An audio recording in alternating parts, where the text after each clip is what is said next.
Aumentano i ricoveri nei reparti di malattie infettive in tutta la Calabria, stabile il dato nelle terapie intensive, sotto osservazione scuole, ospedali e case di riposo.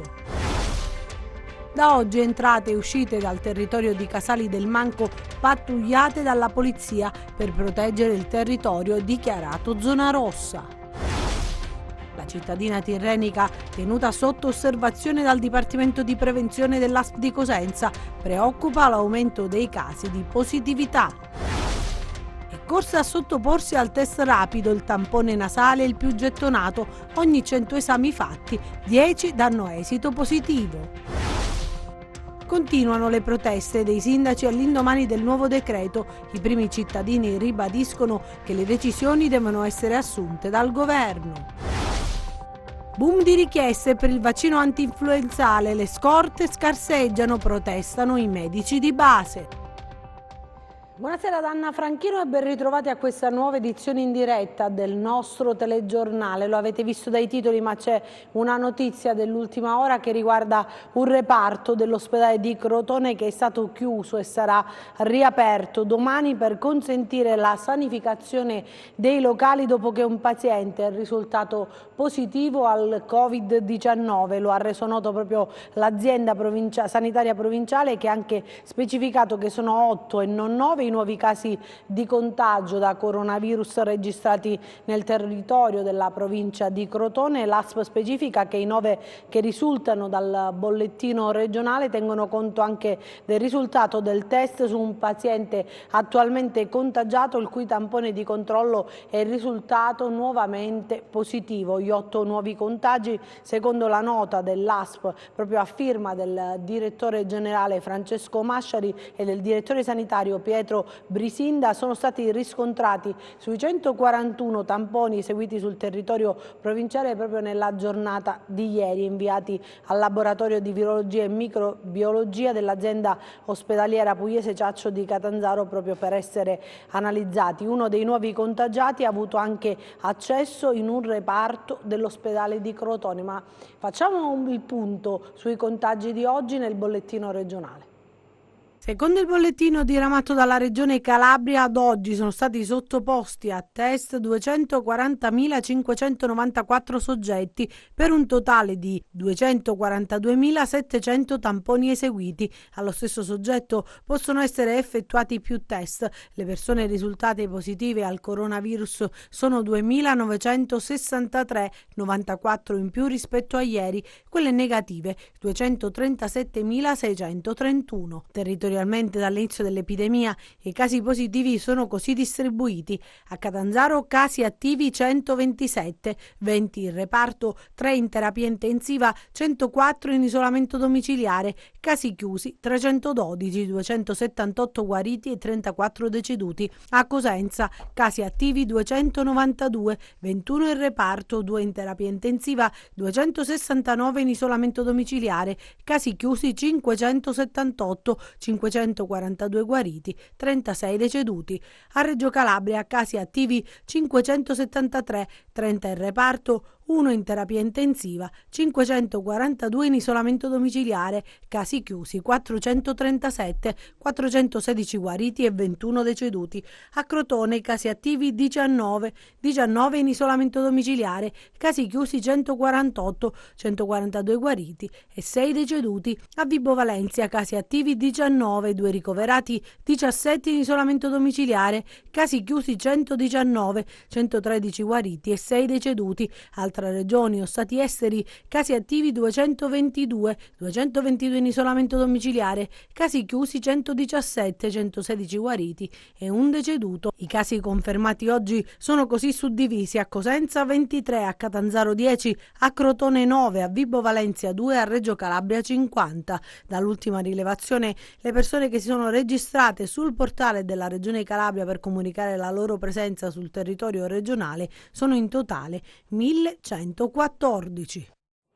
Dicevamo, fra i positivi di Crotone c'è anche il maestro orafo Gerardo Sacco, che è risultato positivo al Covid, ma sta bene, lo riferisce una nota proprio attraverso il suo ufficio stampa, in cui si spiega che le condizioni di Gerardo Sacco sono buone, ma da domenica scorsa è ricoverato nel reparto di malattie infettive dell'ospedale pugliese Ciaccio di Catanzaro per motivi precauzionali per via dell'età e di alcune patologie pregresse. E nel comunicato si afferma che Sacco non è mai stato ricoverato in terapia intensiva e non ha mai avuto alcun supporto esterno per la respirazione. Sono risultati inoltre negativi i tamponi eseguiti dall'ASP di Crotone su tutti i familiari e sui suoi contatti più stretti. E aumentano i ricoveri nei reparti di malattie infettive in tutta la Calabria, stabile il dato nelle terapie intensive, sotto osservazione ci sono le scuole, gli ospedali e soprattutto le case di riposo. Nell'ultima settimana, dal 12 al 17 ottobre, nell'ASP di Cosenza sono stati effettuati 1.839 tamponi e sono stati individuati 119 nuovi casi positivi, tra asintomatici, sintomatici a domicilio e ricoverati. Il 6,5% di casi rilevati sul totale, percentuale più bassa di quella nazionale, ma comunque da tenere sotto osservazione.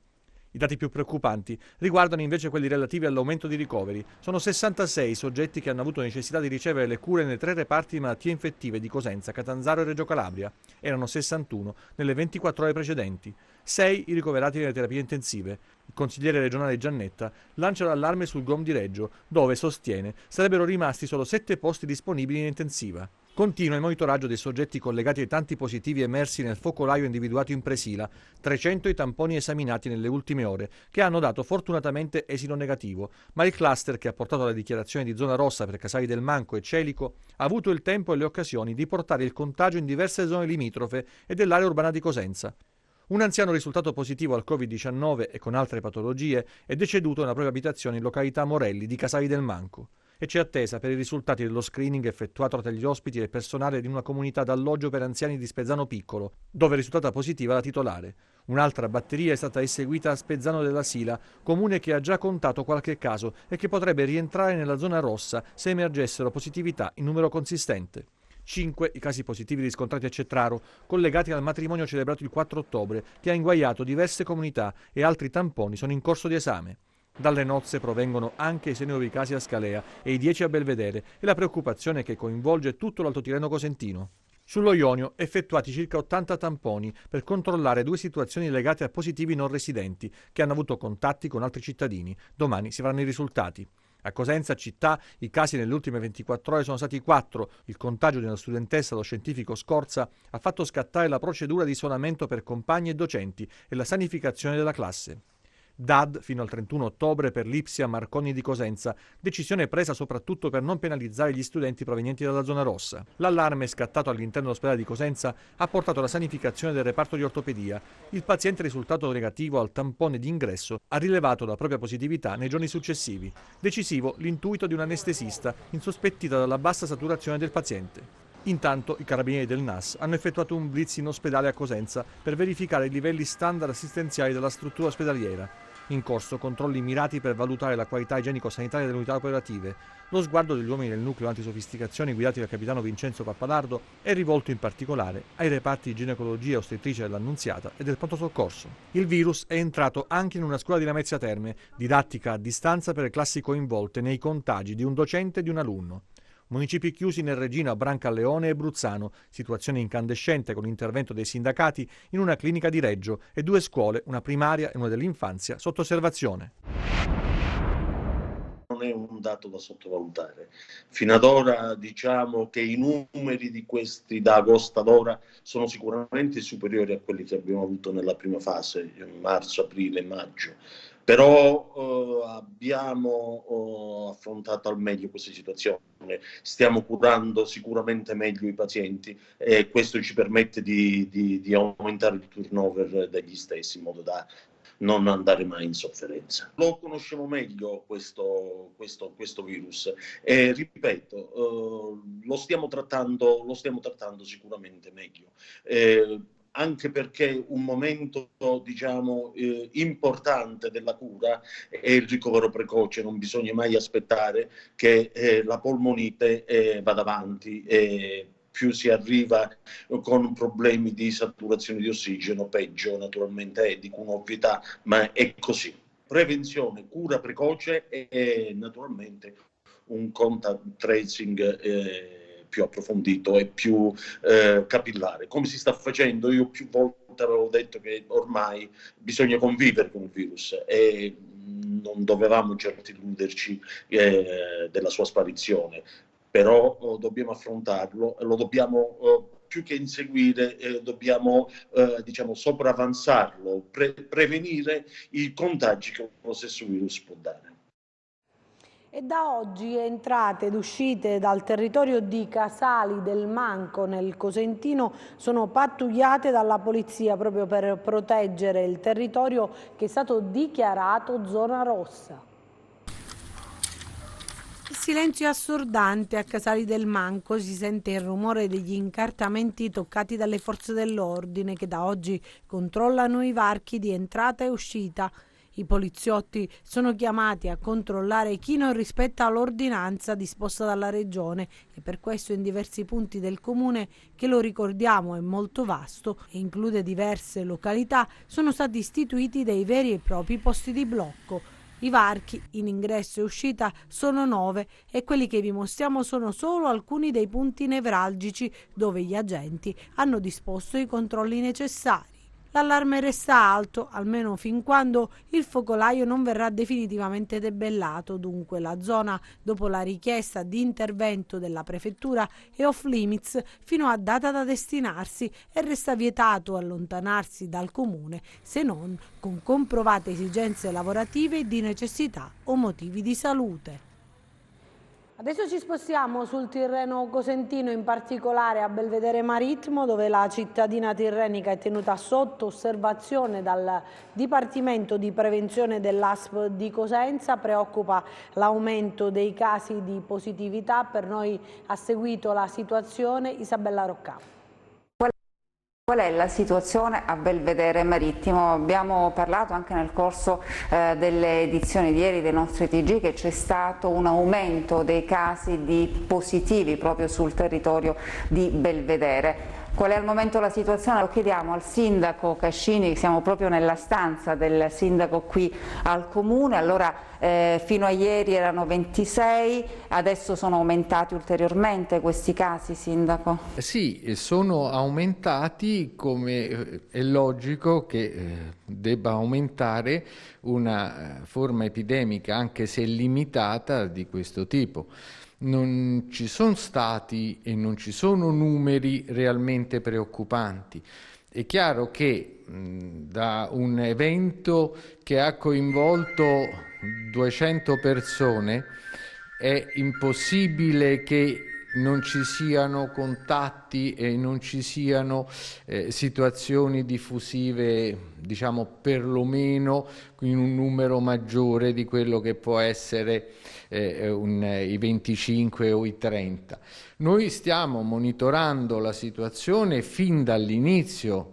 Abbiamo avuto, fin dal primo caso che ci è venuto, di cui siamo stati informati, ci siamo attivati per produrre subito una diagnosi con il test, il tampone rapido, il test antigenico, e quindi mettere in isolamento non solo il paziente affetto, bensì tutto il nucleo familiare. Abbiamo fatto la mappatura di quelli che erano stati contagi, abbiamo fatto tutto una indagine serrata, per cui abbiamo continuato a mettere in quarantena, ovvero in isolamento volontario, i soggetti, fino a che, comunicando certamente i nominativi alle autorità sanitarie competenti, le quali poi hanno provveduto a fare i loro tamponi, e da qui poi è nato una situazione di controllo combinato fra loro e noi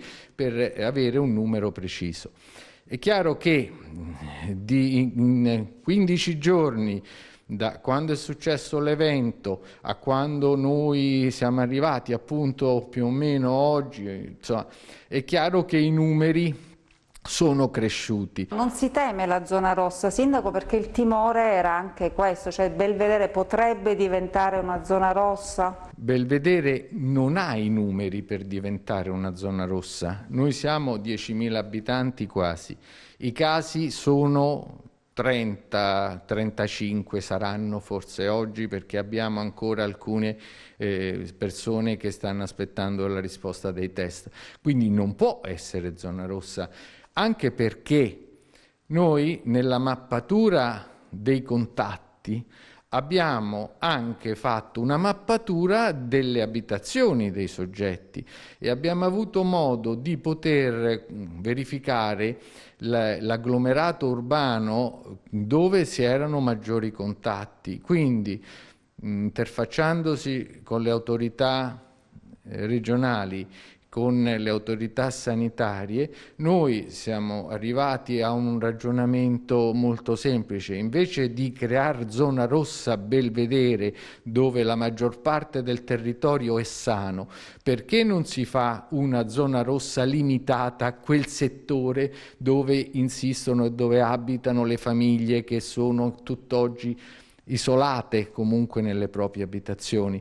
Questo messaggio è stato recepito, stiamo aspettando oggi che la Regione ci dia comunicazione eventualmente per questa limitazione di zona rossa, ma in realtà, poiché tutte le persone affette sono già isolate da 10 giorni abbondanti e poiché non c'è un crescendo esponenziale dell'infezione, credo che sia del tutto inutile correre ai ripari danneggiando un intero paese per 35 casi di Covid, ripeto, già in isolamento, e che probabilmente da qui a 4-5 giorni alcuni di questi saranno già guariti. Parlando proprio degli screening, è corsa a sottoporsi al test rapido. Il tampone nasale risulta quello più gettonato, mentre ogni 100 esami fatti 10 danno esito positivo, come conferma ai nostri microfoni la dottoressa Gabriella Capparelli.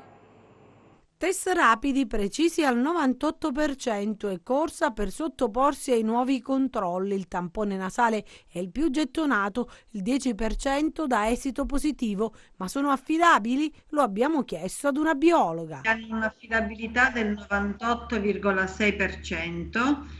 E abbiamo notato che i positivi che noi segnaliamo all'ASP giornalmente, poi l'ASP ce li riconferma. Il nostro è il cosiddetto tampone rapido che rileva l'antigene virale, a differenza di quello effettuato dall'ASP che rileva invece il genoma virale. L'affidabilità è molto alta, come le dicevo prima, e il nostro è in immunocromatografia a flusso laterale. I tempi sono rapidi perché entro 20 minuti riusciamo a refertare il tampone al paziente, il risultato. Ieri c'è stato il boom, ne abbiamo fatto forse più di 200, ora il reattivo incomincia a scarseggiare e nella giornata di oggi ne abbiamo già fatti 80 nella mattinata e il pomeriggio non si sa come andrà. Consideri il 10% di positivi. Nel momento in cui rileviamo un positivo lo segnaliamo immediatamente all'ASP e naturalmente consigliamo al paziente di contattare anche il proprio medico curante. E continuano invece le proteste dei sindaci all'indomani del nuovo decreto. I primi cittadini ribadiscono che le decisioni devono essere assunte dal governo.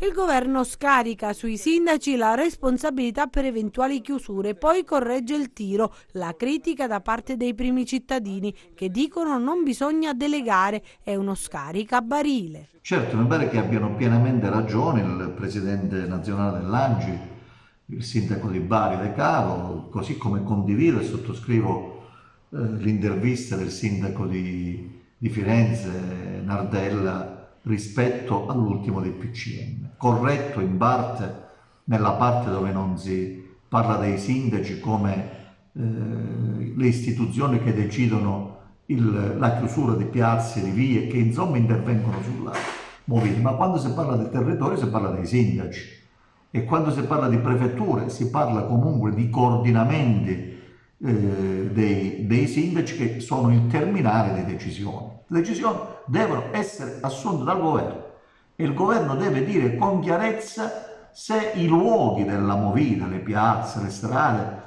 delle grandi città, dei grandi centri urbani come quelle dei piccoli comuni devono essere chiusi, e devono dare poi ai sindaci, se devono essere loro a decidere, e non c'è mai mancata l'assunzione di responsabilità da parte nostra in questi mesi difficili dal lockdown fino ad ora, ma dobbiamo avere le forze, soprattutto nel mezzogiorno non abbiamo vigili urbani, non abbiamo risorse, ci è impedito di assumere anche per mettere in sicurezza le nostre città, i nostri territori. Non si può dire ai sindaci assumete la responsabilità e poi quando si tratta di controllare a seguito dei provvedimenti che noi mettiamo in campo non avremmo come fare. Quindi credo che il governo dovrà immediatamente ripensare e riformulare queste indicazioni che riguardano sostanzialmente la movida, che sono certamente un elemento di diffusione del contagio in questo momento.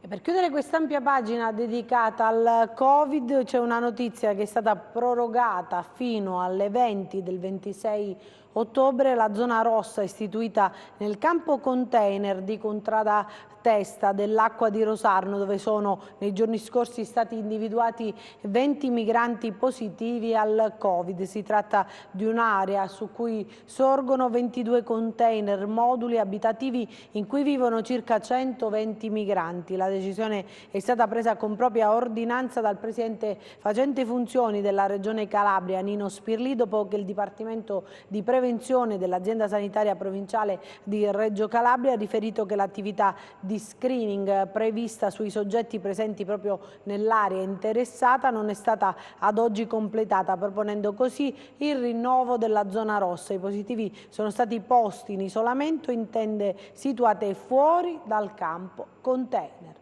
Parliamo invece adesso dei vaccini, perché boom di richieste per quelli soprattutto anti-influenzali, le scorte scarseggiano e c'è la protesta dei medici di base.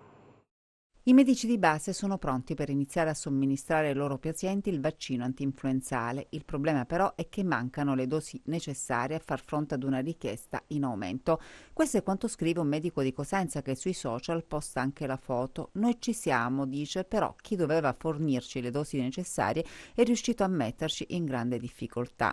E così i medici di base sono costretti a fare i conti con la carenza delle dosi di vaccino antinfluenzale non disponibili per tutti i pazienti. In una fase, tra l'altro, si sta verificando anche il rialzo esponenziale dei contagi da Covid-19. Gli esperti in questi mesi hanno più volte raccomandato la necessità per tutti, non solo per anziani e per chi ha patologie, di sottoporsi a vaccino, anche perché i sintomi influenzali potrebbero essere confusi con quelli del Covid. La gente ha recepito il messaggio. Il problema però è che al momento le dosi non bastano per tutti. È probabile che nei prossimi giorni il problema sarà risolto, almeno così assicurano dall'ASP.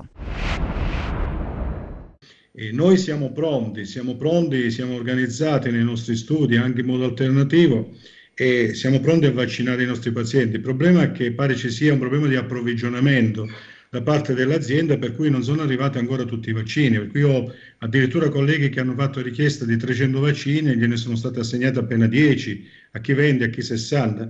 Quindi è chiaro che in queste condizioni diventa difficile poter organizzare e vaccinare tutti, tenendo presente che siccome lo dobbiamo fare in sicurezza, evitando quindi gli assembramenti nei nostri studi, lo dobbiamo fare per appuntamento negli orari fuori dal normale ambulatorio quando visitiamo per appuntamento, quindi lo dobbiamo fare anche nei giorni di ferie. Praticamente io so che ci sono dei colleghi che hanno lavorato per tutta la giornata di sabato, qualcuno diciamo anche nei momenti di riposo. Quindi e ci è stato detto e garantito e assicurato dall'azienda che i vaccini ci saranno per tutti.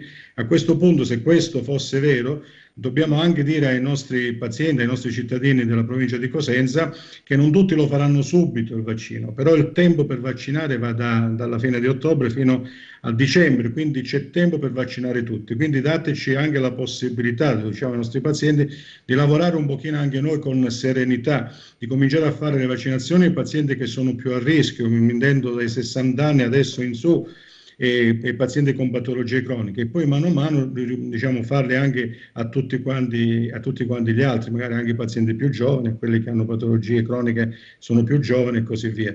Quindi dateci il tempo anche di organizzarci e noi faremo tutto quello che è la nostra possibilità. Vediamo adesso le chiusure delle borse.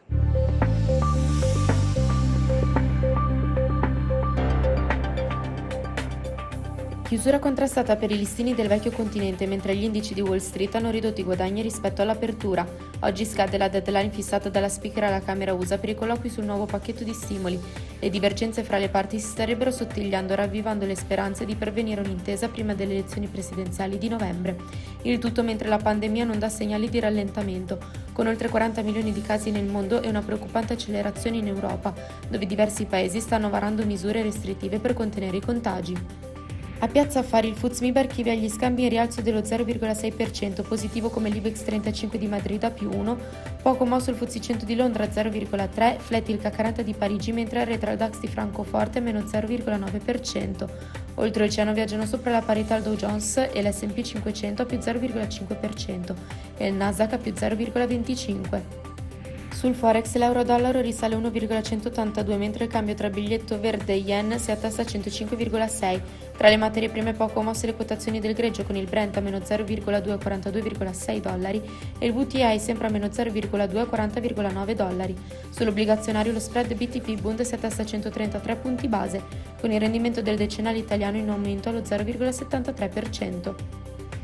Tornando a Piazza Affari, Svetta Biper a +9,75, seguita da Pirelli a +3,8 e Leonardo a +3,3%, mentre arretra Atlantia a -3,2% dopo le offerte di CDP.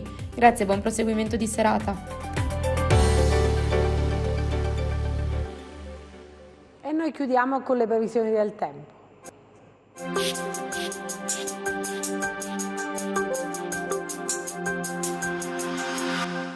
Un promontorio anticiclonico da ovest tende ad invadere il Mediterraneo centrale. Andremo incontro quindi al tempo stabile e temperature in graduale aumento. Domani cielo sereno o poco nuvoloso su tutta la regione, temperature in generale lieve aumento ovunque. Passiamo a mari e venti, domani Mar Tirreno, Ionio Cosentino e settore nord del Golfo di Squillace, calmi, con venti deboli e regimi di Brezza. Poco mosso nei rimanenti settori ionici con venti deboli in prevalenza dai quadranti settentrionali. Per ulteriori approfondimenti vi rimando al sito www.meteoincalabria.com e alla nostra pagina Facebook Meteo in Calabria. Anche per noi è tutto, io mi fermo qui, grazie per averci seguito e buon proseguimento con i nostri programmi, arrivederci.